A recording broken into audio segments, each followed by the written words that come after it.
क्या बताऊं मम्मी, आजकल तो बासी कड़ी में भी उबाल आया हुआ है। जब से पापा जी रिटायर हुए हैं, फिल्मी हीरो दिन भर अपने बगीचे में ही झूले पर विराजमान रहते हैं। न अपने बालों की सफेदी का लिहाज है और न बहू बेटे का।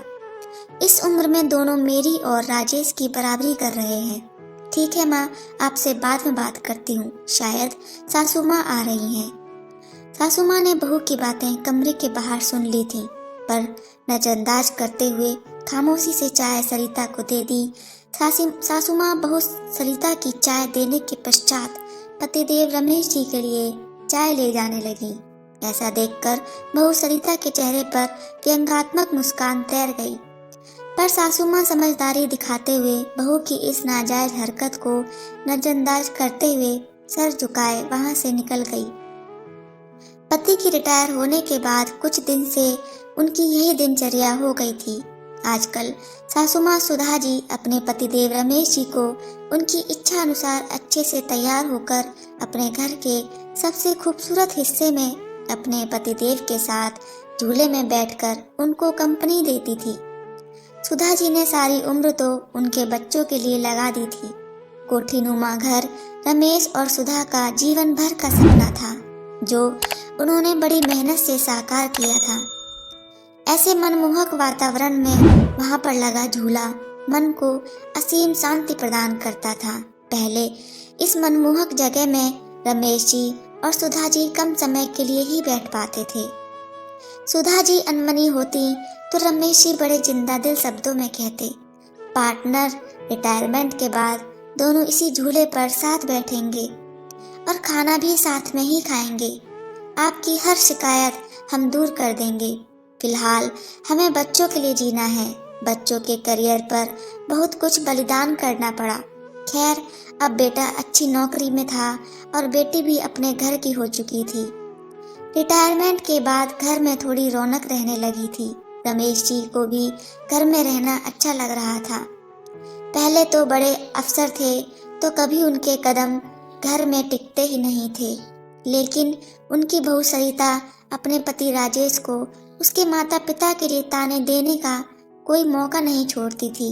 उसने उस कोने के बगीचे से छुटकारा पाने के लिए राजेश को एक रास्ता सुझाते हुए कहा, क्यों ना हम बड़ी कार खरीद लें। आइडिया तो अच्छा है, पर रखेंगे कहाँ? एक कार रखने की ही जगह है घर में। राजेश थोड़ा चिंतित स्वर में बोला, जगह तो है ना, वह गार्डन तुम्हारा, जहाँ आजकल दोनों लव बर्ड्स आपके माता पिता बैठते हैं। सरिता व्यंग्यात्मक स्वर में बोली, थोड़ा तमीज से बात करो। राजेश क्रोध से बोला, लेकिन सरिता ने अपने पति को पापा जी से बात करने के लिए मना ही लिया। अगले दिन राजेश कुछ कार की तस्वीरों के साथ शाम को अपने पिता के पास गया और बोला, पापा, मैं और सरिता एक बड़ी गाड़ी खरीदना चाहते हैं। पर बेटा, बड़ी गाड़ी तो घर में पहले ही है, फिर उस नई गाड़ी को रखेंगे भी कहाँ? रमेश जी ने प्रश्न किया। यह बगीचा है ना, यहीं गैराज बनवा लेंगे।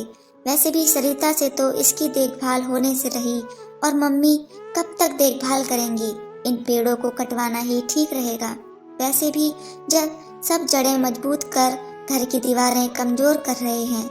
यह सुनकर सुधा जी तो वहीं कुर्सी पर सीना पकड़कर बैठ गईं। रमेश जी ने क्रोध को काबू में करते हुए कहा, मुझे तुम्हारे माँ से बात करके थोड़ा सोचने का मौका दो। क्या पापा, मम्मी से क्या पूछना? वैसे भी इस जगह का इस्तेमाल भी क्या है? राजेश थोड़ा चिड़चिड़ा कर बोला, आप दोनों दिन भर इस जगह बगैर कुछ सोचे समझे 4 लोगों का लिहाज किए बगैर साथ में बैठे रहते हैं। अब आप दोनों कोई बच्चे तो नहीं हैं, लेकिन आप दोनों ने दिन भर झूले पर साथ बैठने का रिवाज बन लिया है और यह भी नहीं सोचते कि 4 लोग क्या कहेंगे। इस उम्र में मम्मी के साथ बैठने के बजाय आप अपनी उम्र के लोगों में उठा बैठे करें तो ज्यादा अच्छा लगेगा, ना कि यह सब। और वह दंदनाते हुए अंदर चला गया। अंदर सरिता की बड़बड़ाहट भी जारी थी। रमेश जी कड़वी सच्चाई का एहसास कर रहे थे, पर आज के बाद से तो उनके साथ सुधा भी दंग रह गईं। अपने बेटे के मुंह से ऐसी बातें सुनकर दोनों का दिल भर आया था। और टूट भी चुका था। रिटायरमेंट को अभी कुछ समय हुआ था जो थोड़ा सुकून से गुजरा था। पहले की जिंदगी तो भागम भाग में ही निकल गई थी। बच्चों के लिए सुख साधन जुटाने में रमेश जी आज पूरी रात ऊहापोह में लगे रहे। कुछ सोचते रहे, कुछ समझते रहे और कुछ योजना बनाते रहे। लेकिन सुबह जब उठे तब बड़े शांत और प्रश्न थे।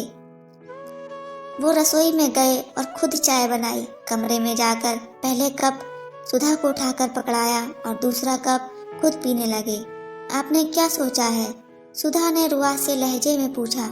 मैं सब ठीक कर दूंगा, बस तुम धीरज रखो, रमेश जी बोले, पर हद से ज्यादा निराश सुधा उससे पौधों में पानी देने भी ना निकली और ना ही किसी से कोई बात की। दिन भर सब सामान्य रहा, लेकिन शाम को घर के बाहर टू लेट का बोर्ड लगा हुआ देखकर राजेश ने भौचक्के स्वर में रमेश जी से प्रश्न किया।